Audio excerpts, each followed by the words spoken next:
Nuo spalio 7 iki lapkričio 6 dienos ypatingas laikotarpis, kuris vadinasi Kartika. Tai metas, kai kiekvienas geras darbas sustiprėja net 10 000 kartų.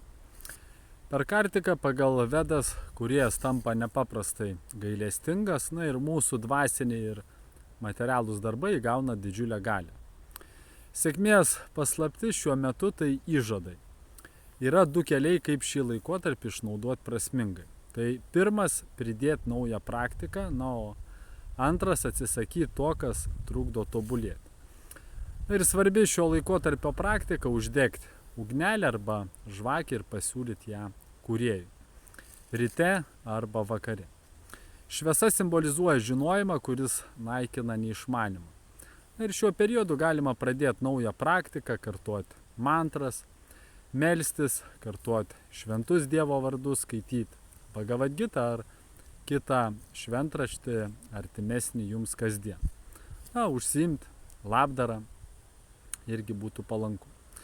Šiuo metu labai palanku atsisakyti, tai nevalgyti mėsos, žuvies, kiaušinių, nevartoti svaigalų, alkoholio, narkotikų, kavos, arbatos.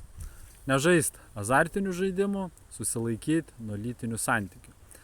Vengti apkalbų ir tuščių pokalbių, mažinti pyktį ir susierzinimą ir vietoj serialų skaityti prasmingas knygas. Vietoj apkalbų girti kitų gerasias savybės ir kalbėtis apie gyvenimo prasmę.